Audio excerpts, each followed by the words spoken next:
Hey, welcome back to the channel. As you can see, we have an array of knives, fixed blades, modern folders, traditional knives. And what we're going to be talking about today is a viewer asked for a video with the subject, are expensive knives worth it? And so that is a lot harder subject than most people realize. And so for one, you're talking about three different families of knives: fixed blades, modern folders, and traditional knives. And that question may apply a little differently to each one of those. And then you're talking about a lot of different people's collecting philosophies. And so that always makes this subject really tricky to handle. And a lot of viewers kind of get mad at videos like these, so you don't see a lot of them. But I think that I can handle this in a generic way that's rational and makes sense to most people. And so I'm going to attempt it. And if you'd like to hear a good discussion on whether expensive knives are worth it or not, go ahead and check out the video.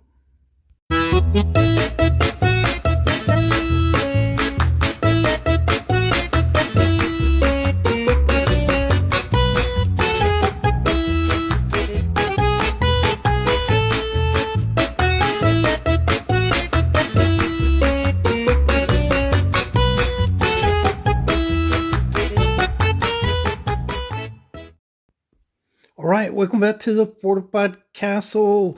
Man, look at those cool knives. This is going to be a good show. And so, hi to all my viewers. Bonjour, privet, guten tag, hola, ciao, and konnichiwa to my foreign viewers. And so we're going to tackle that question: are expensive knives worth buying? And so before you can do that, you have to really ask yourself, what does that mean? And so it covers a lot of ground, and it's a pretty open question. So when you're talking about is an expensive knife worth it, do you mean that it's going to be more rugged than a less expensive knife? Do you mean that it's built better? Do you mean that the craftsmanship is better? Do you mean that the materials are better in the knife? Do you mean that it brings some type of value that is worth paying more money for? And so there's a lot of different questions there, a lot of different perspectives, and a lot of different ways to look at this. And as we're all individuals, I'm sure all of us look at it in a different way. So to answer it, first, I'm going to tell you that traditionally in America, there's been four broad categories of knives. The first being custom knives. And so custom knives made by hand, often individual and different from any other knife, are considered to be, have been considered to be the highest quality knives that you can get. And then the second category of that would be semi-custom knives. And so semi-custom knives are made in a factory, but they're made to a very high quality standard that can imitate and sometimes often exceed the quality of a custom knife. And so these are in a category of their own. Then you have a category of a premium knife. And so a premium knife is a knife that is made in a factory, but made to a very high quality, and that quality exceeds most other knives. A premium knife may have one or two of the characteristics of a semi-custom knife. And so it may have some upgraded materials, like an expensive abalone cover material, or maybe it might have an expensive steel, an upgraded steel, Damascus, or maybe just the design of the knife is such that it would place it into a premium category. Usually those knives would cost more. And then you have the bottom category, which is what I call tier 3 knives. These are knives that are just made in a factory. They're good quality. They're priced for a wide range of people to be able to afford. And that makes up the bulk of the knives that you buy and that people um, have and use.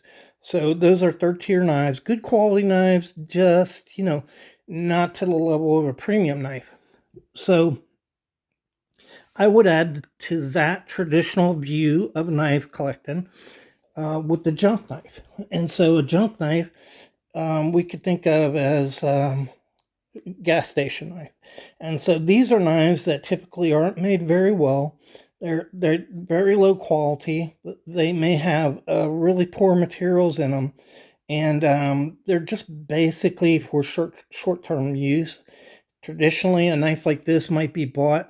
Say you're going camping, hunting, or fishing, and you forgot your knife at home. So you stop by a convenience store and you pick up, a gas station knife, really cheap because you already have a knife. You're not looking to spend a fortune, and so you buy one of these, and it'll do you for the day. And so that's the main purpose of these. Why they even sell these really cheap knives. Um, some of them could be collectible. Guys may buy them because of a special um, celebration, like the anniversary of the 250-year anniversary of the United States, something like that. So those are the broad categories. And in those categories, knife collectors have always understood that there is different quality levels within those categories, like we just discussed.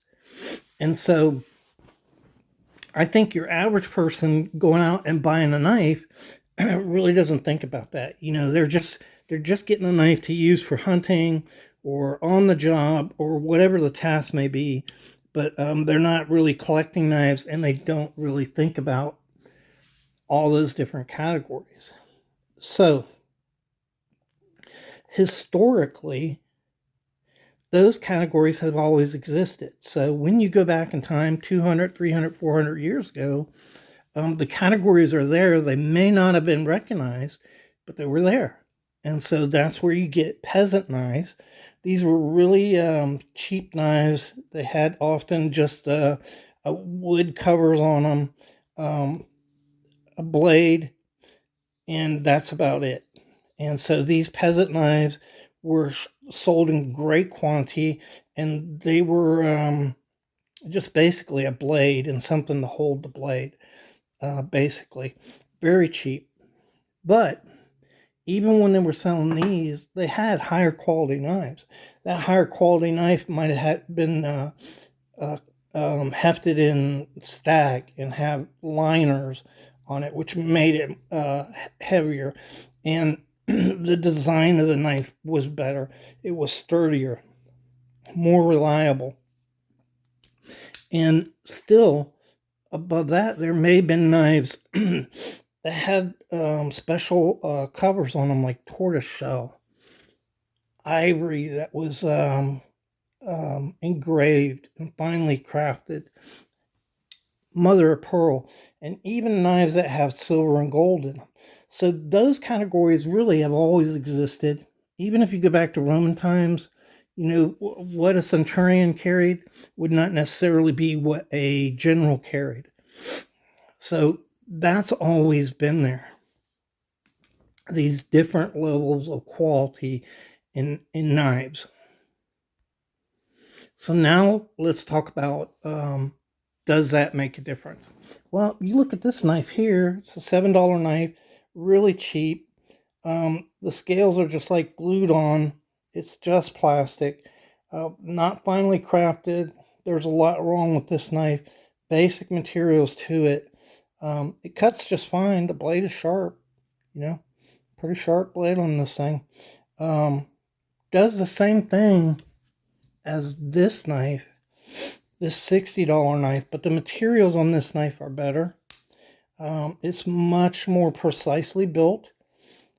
It would definitely last longer. It's built properly, penned, and it's going to be more rugged, and it's going to last longer than this knife. So, does a more expensive knife make a difference? Well, sometimes it does, right? Sometimes it does. And so, when you look at knives like these here, this is a marble sow belly. Love that ram's horn scales on this. And knives like this Rough Rider. Oftentimes these knives, they're really cool looking, but they don't have the highest quality materials in them. Oftentimes they're not finely built. They'll have gaps. The action on them oftentimes will not be very smooth. They'll oftentimes have what's called blade wrap, where you get marks in the blade. This one has it right there. You can maybe see that. And then they'll also have a blade rub, and that comes from blades hitting another blade. And you could barely see it right there. See it? Right there where my thumb is. You can see it. So this has both blade wrap and blade rub on this knife. It's a really cool knife. I like it. That's why I bought it. It looks cool. And I think you could take this out and you could work with it. And I think it would hold up just fine, actually.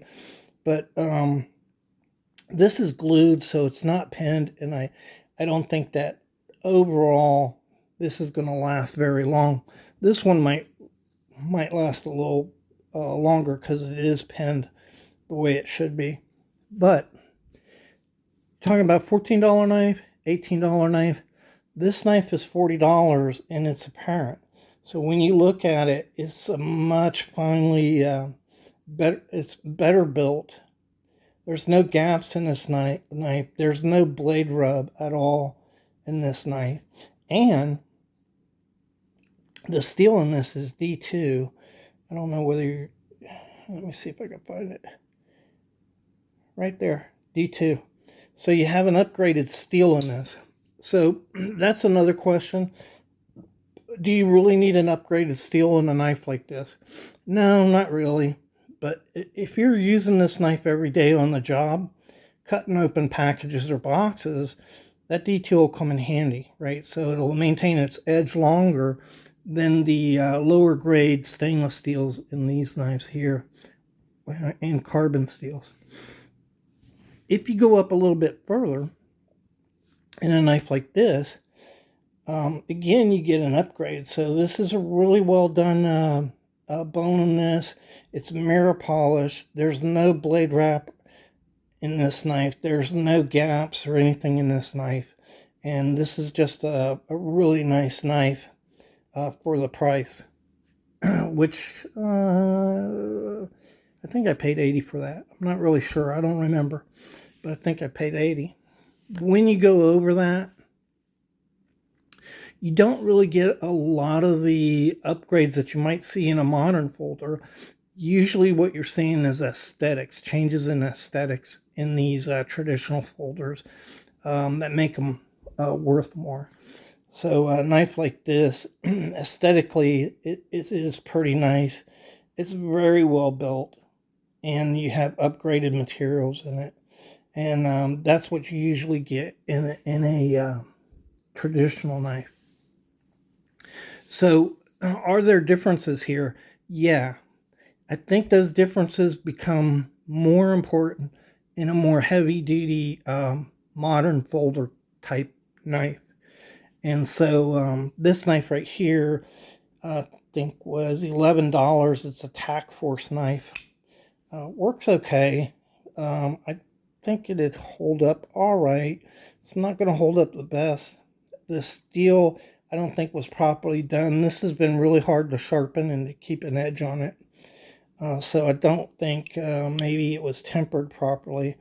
And that's kind of the thing you find when you get into less expensive modern folders.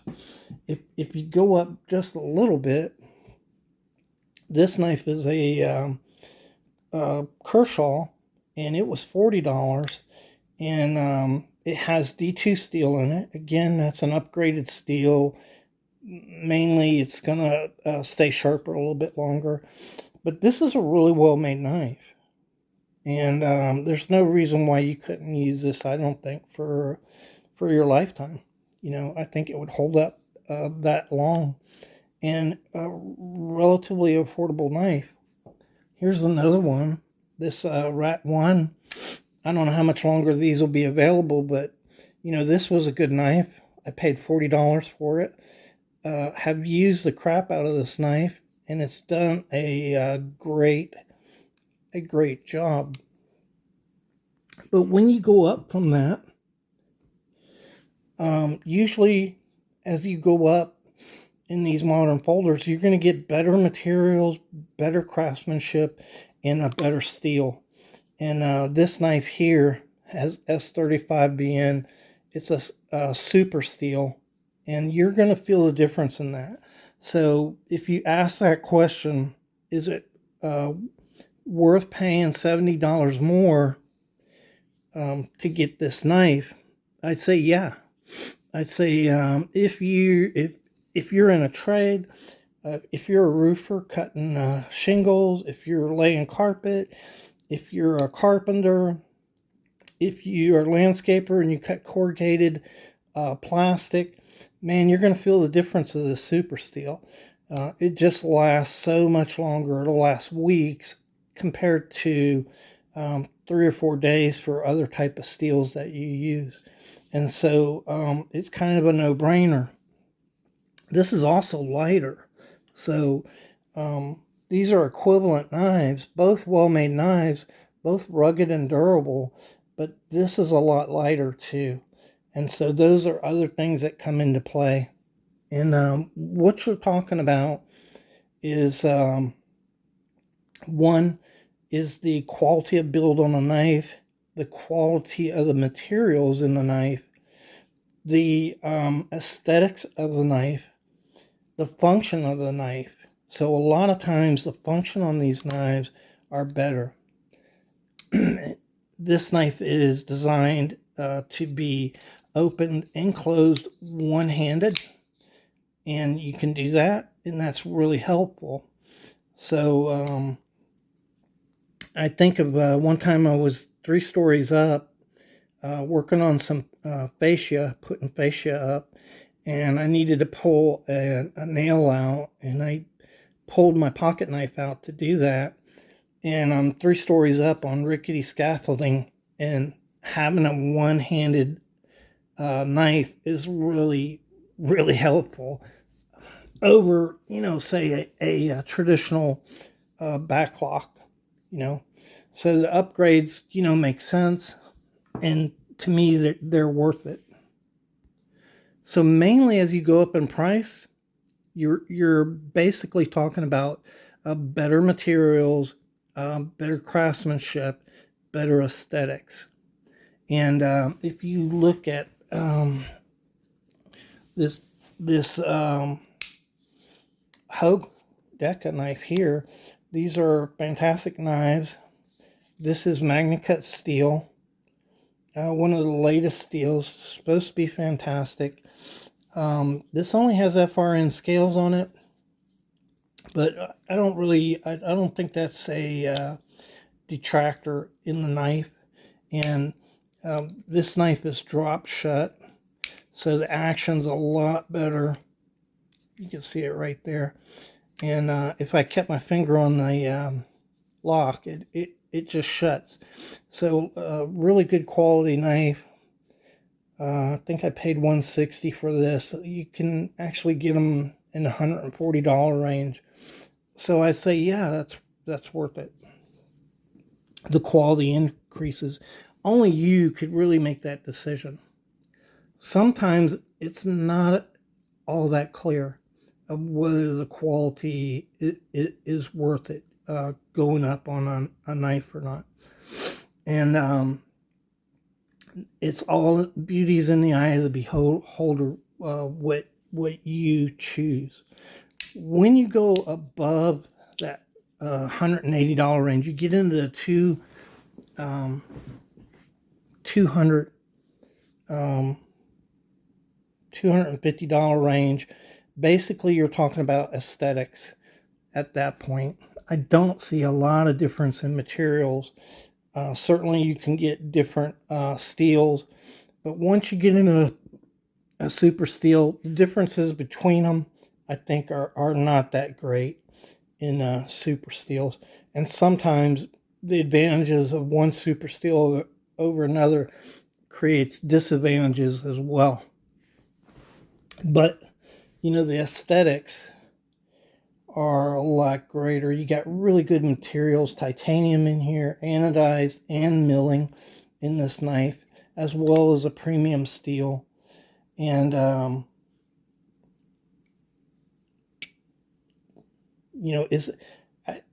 lot of guys would use this. I don't use this. Why would I use this when I can use this, out in the field or on the job? And so this is just more or less a collector knife for me. I have an example of a really finely made knife. And some guys use them though, right? So some guys, pay a couple $100 for a knife and they use it, and that's okay. That's up to them. But the point I'm going to make is once you get to that $250 level, maybe a little higher than that, I think the differences in knives is negligible. And you can find knives in that $350, $400 range that have double bearings on them. Is it going to be smoother than that Deca? Yeah, just incrementally smoother. I mean, the Deca is drop shutty as it is now. And same thing with this knife. I just bought it. It drop shuts. Beautiful knife, I love the aesthetics of this knife. But, the truth is, when you go above this, it's pretty much all the same. The only thing difference is aesthetics. And so you might have different higher grade pens, more work on the knife. And to me, knives become designer knives at that point.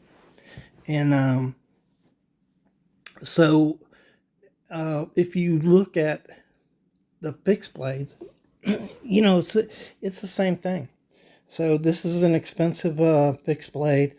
I think it's worth the money if you want a knife to have for a lifetime and you hardly use them in the field.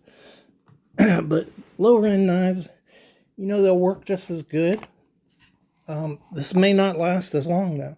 You can feel it when you feel the knife. And for sure, the steel in this knife may not take the abuse that steel in that Bark River takes. And so you come up against the same thing. There's functionality and difference for the price to a point. And that's going to be my point. So to boil it down for you, on the low end, I think there is a difference. There's a difference between a $9 knife and a $40 knife. And there's a difference between a $40 and $80 knife. And there's a difference between a $100 knife and a $40 knife. There are differences that are real, that you can tell, that you can feel. But once you get to a certain point, I think those differences are just not even there. They're all the same. So once you get to that $250 level, I think, they're designer knives. There's nothing wrong with that.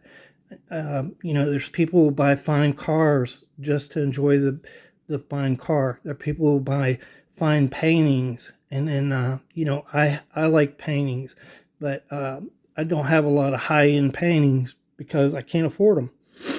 But I'd buy them if I could afford them, and it would just be to appreciate the art. And I think that's what people do with knives is on these $750 and up knives, it's more about appreciating the art of the knife and less about the functionality of the knife. So I think you get to a point where there's no greater gain. So from the low end to the medium level, I think there are big differences. I think it's worth uh, putting $130 into a knife that you own a lifetime, that makes your job easier. It's easier to use. I can see that. Once you go above that, though, it's basically just aesthetic changes, and the functionality of the knife can actually be detracted. So once you start putting in some of these fine materials and $700 knives, the knife is less rugged. So some of these materials are much, uh, what am I looking for here? They're going to break a lot easier than other materials. And so that's kind of my opinion on how I see pricey knives.